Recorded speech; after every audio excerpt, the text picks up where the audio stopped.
না আসলে প্রত্যেকটা প্লেয়ারই একটা এম থাকে যে আমি ন্যাশনাল টিমে খেলবো, ফার্স্ট এম এটা থাকে। বাট ন্যাশনাল টিমে খেলার পরেও আমি কতদূর যাব হয়তোবা অনেকজনের গোল থাকে। তো আমি বেসিক্যালি পার্সোনালি এরকম কোনো গোল ছিল না যে আমি এইখানে শেষ করব বা এই পর্যন্ত যাব। ট্রাই করব আমি যত দূর যাইতে পারি আর কি আমার ক্যারিয়ারের শেষ পর্যন্ত। ছোটবেলায় গোলটা ছিল কিনা যে একসময় হাইস্ট উইকেট টেকার হবো? ছোটোবেলায় এরকম তো থাকে যে আমি অনেকগুলো উইকেট নেবো, এটা তো সবারই প্রত্যেকটা প্লেয়ারেরই একটা স্বপ্ন থাকে। না আসলে জিনিসটা এমন না। আপনি যখন ন্যাশনাল টিমে খেলবেন তখন আপনি পারফরমেন্স সবসময় করতে হবে, এটাই হচ্ছে যে এটা হচ্ছে পারফরমেন্সের জায়গা। আর আমি সাকিব ভাইকে কি দিতে পেরেছি এটা মানে কোনো মুখ্য বিষয় না। বাট সাকিব ভাই যতদিন ছিল বাংলাদেশ টিমকে অনেক কিছু দিয়েছে, এবং ইন্ডিভিজুয়ালি যে আমরা পার্সোনাল যারা প্লেয়ার, ওনার অভিজ্ঞতা ছিল, উনি অনেক দিন বাংলাদেশের ওয়ার্ল্ডের এক নাম্বার পজিশনে ছিল। আসলে একটা মানুষ তো এক নাম্বার পজিশনে এমনি এমনি যাইতে পারে না, অবশ্যই ওনার মধ্যে ওরকম কিছু ছিল, ওরকম কোয়ালিটি ছিল। আমরা চেষ্টা করছি আর কি ওই জিনিসগুলো নেওয়ার জন্য, এবং আমাদেরকে উনি সবসময় সাজেশনও দিতে এবং আমাদেরকে ওনার অভিজ্ঞতা থেকে যতটুকু পারছে আমাদের সাথে ডিসকাস করছে যে আমরা আসলে কিভাবে আগাইতে পারি।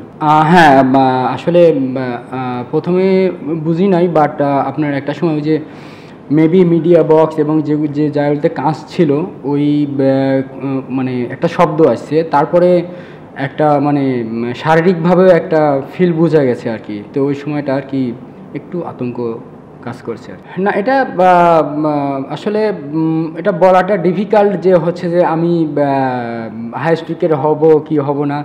বাট যে সময়টা দেখা যাচ্ছে যে আমার একটা ধারাবাহিকতা আসছে বা একটা এক্সপিরিয়েন্স আসছে, বাট আমার নিজের মধ্যেও একটা কনফিডেন্স আসছে যে না, আমি হয়তোবা বাংলাদেশ ক্রিকেট আমাকে অনেক দিন একটা সুযোগের মধ্যে রাখবে।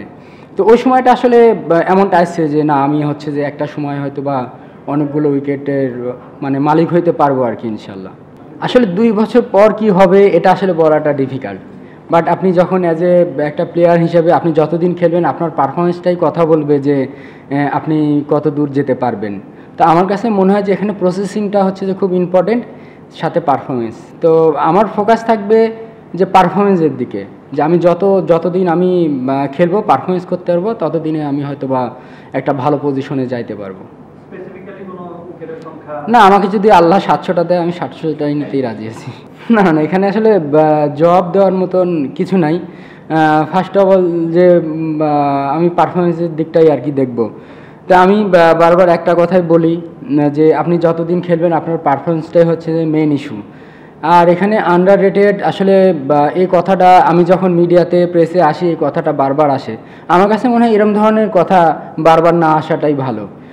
বিকজ এই ইস্যুটা কিন্তু অন্যরা কেউ তুলে না, হয়তো মিডিয়ার মাধ্যমেই ছড়ায় এই আন্ডাররেটেড ওই আন্ডাররেটেড। তো আমার কাছে মনে হয় যে এই ওয়ার্ডটা যত বেশি উঠবে তত বেশি আসলে এটা ছড়াবে। তো এইগুলো জিনিস না ছড়ানোই বেটার।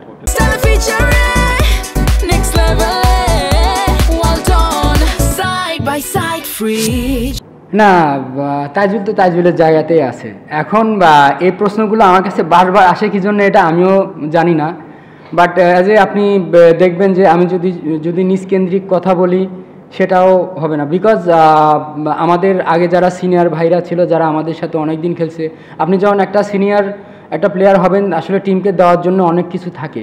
সেটা হলো জুনিয়রদেরকে মোটিভেশন করতে পারেন বা সিনিয়রদের একটা এক্সপিরিয়েন্স নিয়ে কথা বলতে পারেন। আসলে এটা একটা জুনিয়র প্লেয়ারদের বা আপকামিং প্লেয়ারদের অনেক হেল্প হয়।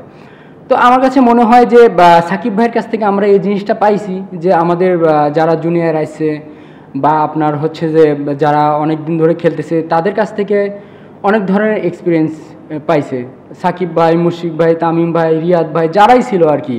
তো আসলে একটা টিম তখনই আপনার স্টেবল হবে যখন সবার সাথে সবার বন্ডিং না ভালো থাকবে। তো আমার কাছে মনে হয় যে যারা সিনিয়র ছিল তারা এই কাজগুলো করছে। আর অ্যাজ এ আমি তাইজুল, আসলে আপনি একটা নাম তখনই উঠে আসবে যখন আপনি পারফরমেন্স করবেন। আর আমার কাছে মনে হয় মেন বিষয়টা ওটাই যে আমি পারফরমেন্স করতেছি যার জন্য ক্যারি করতেছি। যখন পারফরমেন্স করবো না হয়তো বা আমার নামটাও আসবে না বা আমি এতদূর ক্যারিও করতে পারবো না। না, এখানে আসলে আপনি যদি বলেন যে স্পেসিফিক শুধু একটা কোচই যে আপনাকে পাল্টে দেবে এরকম না। একটা কোচের থ্রট এক এক রকম থাকে আর কি।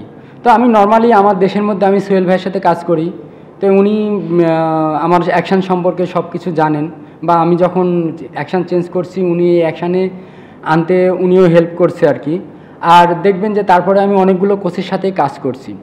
তো একটা কোচের থট এক এক রকম থাকতেই পারে, বাট সাজেশন সবারটাই নিতে হয়। বিকজ আমাদের বাংলাদেশে দেখবেন একটা জিনিস খুবই ভালো, যখনই যে স্পিন কোচরা এসে অনেক বড় বড় নাম ছিল এবং তারা ব্যাকগ্রাউন্ডে অনেক ভালো পারফরমেন্স ছিল। তো আসলে আমি একটা কথা বলছি, ওনাদের কোয়ালিটি ছিল জন্য কিন্তু এখানে আসছে, বা ওনারা বড় বড় জায়গায় কাজ করছে। তো আপনি যেখানে যেটাই করেন না কেন প্রসেসটা কিন্তু এক থাকে, তো সবার সাজেশনটাই ইম্পর্টেন্ট। এখানে আমি অবাক না। আর ওটা আমি নিজের থেকে রিফিউজ করছি, ওটা আমার একটা পার্সোনাল ইস্যু আছে।